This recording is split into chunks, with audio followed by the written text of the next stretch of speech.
Breaking news విద్యుత్ shock తో ముగ్గురు కుటుంబ సభ్యులు మృతి చెందిన ఘటన అందరినీ తీవ్రంగా దిగ్భ్రాంతికి గురిచేసింది.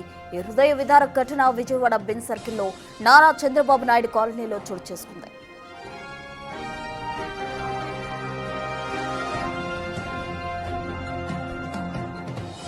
ఇంటిని ఖాళీ చేసి వేరే చోటుకి షిఫ్ట్ అవ్వడానికి సిద్ధమైంది ఓ కుటుంబం. ఇంటి ముందున్న ఐరన్ తీగకు బట్టలు ఆరేస్తున్న క్రమంలో కరెంట్ షాక్ తగిలింది. ఆమెను కాపాడేందుకు వెళ్లి మరో ఇద్దరు మృత్యువాత పడ్డారు. సమాచారంతో పటపట పోలీసులు, విద్యుత్ శాఖ అధికారులు ఘటనా స్థలానికి వెళ్లారు.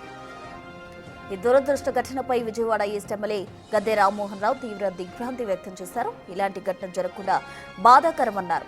కరెంట్ కేబుల్, బట్టలు ఆరేసే తాడు కలిపి ఉండడం వల్లే ఈ ఘటన జరిగిందన్నారు. వాచ్మెన్ అప్రమత్తమై ఫీజు తీసేలోపే ప్రాణాలు పోయాయని తెలిపారు. ఆయన ఘటన ముఖ్యమంత్రి దృష్టికి తీసుకెళ్తా అన్న ఆయన తగిన న్యాయం చేస్తామని హామీ ఇచ్చారు.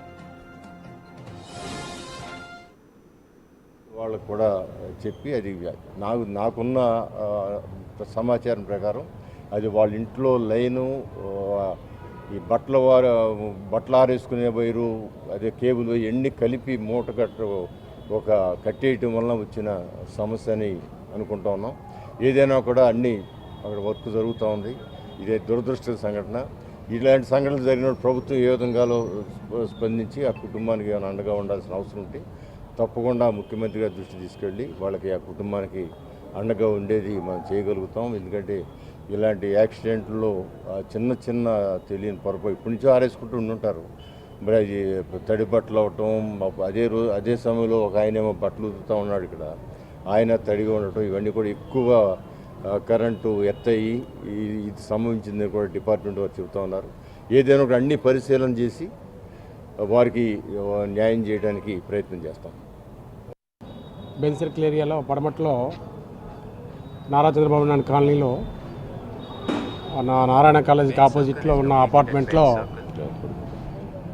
ఈ ప్రసాద్ అనే ఒకతను లారీ డ్రైవరు అద్దెకుంటూ, అదేవిధంగా అతని భార్య హేమవాణి వాళ్ళిద్దరూ ఉంటూ లారీ డ్రైవర్ చేసి బతుకుతున్నాడు.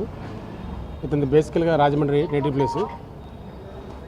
నిన్నటి రోజు వాళ్ళ చెల్లి ముత్యావళి, వాళ్ళ ప్రసాద్ చెల్లి కూడా వచ్చింది. ఈరోజు మార్నింగ్ సుమారు 8-8:30 మధ్యలో ఈ భర్త యొక్క బిల్డింగ్ దగ్గర కింద సెల్లార్లో బట్టలు ఉతుక్కుంటున్నాడు. భార్య ఒక శారీని, వైట్ శారీని ఆ దండం మీద ఆరేయడానికి వెళ్ళినప్పుడు ఆవిడకి కరెంట్ షార్ట్, ఈ కేబుల్ వైరు, అదేవిధంగా ఈ బట్టలు ఆరేసే తీగ, కరెంట్ వైరు 3 కలిసి ఉండటంతో ఈ యొక్క శారీని వేసేటప్పుడు ఆమెకి కరెంట్ షాక్ తగిలింది. దాంతో ఆమె గట్టి కేకలేగానే ఆ భర్త అక్కడే బయట బట్టలు ఉతుకుతున్నాడు కాబట్టి ఆయన కూడా గబుక్కుని వెళ్ళి ఆ తడితో ఉన్నాడు కాబట్టి అతను కూడా పట్టుకున్నాడు. వీళ్ళిద్దరు కేకలేయడంతో వాళ్ళ సిస్టర్ కూడా అక్కడే ఉండి ఆవిడ కూడా పరిగెత్తుకెళ్ళి పట్టుకోవడం జరిగింది. దాంతో ముగ్గురికి షాక్ తగిలి ముగ్గురు కూడా స్పాట్లో చనిపోయారు. ఇంకా ఆ టైంలో వెనక పక్కన ఇంట్లో ఉన్న ఒక వ్యక్తి కూడా చూశాడు, డైరెక్ట్గా ఐ విట్నెస్. అది కాకుండా కింద వాచ్మెన్ వాళ్ళ అమ్మాయి ఉంది. ఆ వాచ్మెన్ అమ్మాయి కూడా ఆవిడని కూడా ఇంకా రమ్మని చెప్పి పట్టుకోవడానికి రమ్మని చెప్పి పిలిచారు వాళ్ళు. కానీ ఈ అమ్మాయికి కరెంట్ షాక్ తగిలినప్పుడు పట్టుకుంటే చనిపోతారన్న సంగతి తెలిసి ఈ అమ్మాయి వెళ్ళలేదు. డ్యూ టు ఎలక్ట్రికల్ షాక్ ఆ ముగ్గురు చనిపోవడం జరిగింది. అదేవిధంగా ఎలక్ట్రికల్ ఏఈ గారు కూడా రావడం జరిగింది. తర్వాత డీసీపీ మేడం గారు, అడ్మిన్ డీసీపీ మేడం గారు, మన ఈస్ట్ జోన్ ఇన్ఛార్జ్ మేడం అయినందున మేడం గారు కూడా చూడడం జరిగింది. దీంట్లో పౌల్ ప్లే ఏం లేదు, డ్యూ టు ఎలక్ట్రికల్ షాక్ చనిపోయారు. కాకపోతే వాళ్ళు కొద్దిగా ఐడియా ఉండుంటే, కొద్దిగా తెలిసి ఉండుంటే వాళ్ళు ఒకళ్ళకే చనిపోవడం జరిగింది. మిగతా ఇద్దరు సేవ్ అయ్యేవాళ్ళు. ఇగ్నోరెన్స్ తోటి, అమాయకత్వంతో పట్టుకోవడంతో ముగ్గురు చనిపోయారు. దీంట్లో ఇంకా ఏం పౌల్ ప్లే లేదండి. రక్త బంధువులు రాజమండ్రిలో ఉన్నారు.